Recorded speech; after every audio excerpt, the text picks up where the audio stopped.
Smelter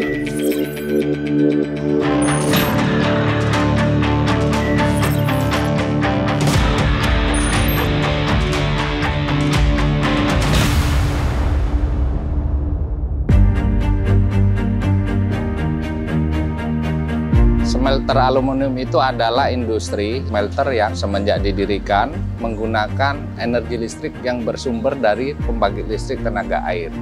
Di mana sama-sama kita ketahui PLTA itu adalah renewable energy.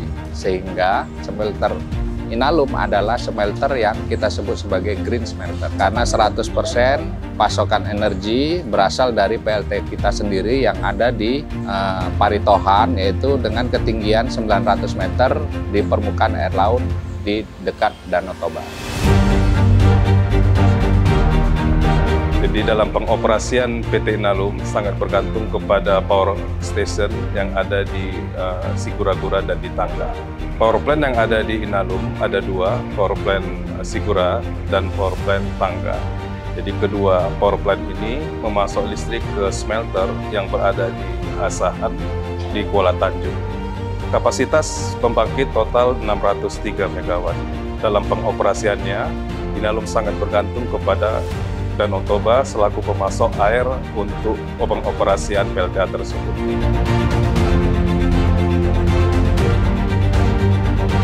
Inalum sudah memberikan kontribusi kepada bangsa dan negara dalam bentuk supply aluminium domestik. Dengan keberadaan PT Inalum, maka industri hilir aluminium yang mengolah aluminium menjadi produk-produk yang bermanfaat kepada masyarakat. Kemudian dari awal operasi kita sangat concern terhadap kebutuhan masyarakat, khususnya dalam penciptaan lapangan kerja dan penyerapan tenaga kerja. Terkait dengan penyerapan tenaga kerja PT Inalum, baik yang organik maupun tenaga kerjaan organik, itu menyerap tenaga kerja lokal sampai 80%. Jadi sebetulnya Inalum ini berdiri sebagai anchor-nya adalah adanya potensi energi listrik di Danau Toba, di mana elevasi 900 meter itu punya potensi sekitar 1,1 gigawatt energi listrik. Jadi riset sudah dilakukan dari zaman Belanda 1908 sampai kita mengalami kemerdekaan, akhirnya Jepang itu tertarik untuk berinvestasi di Indonesia. Kenapa?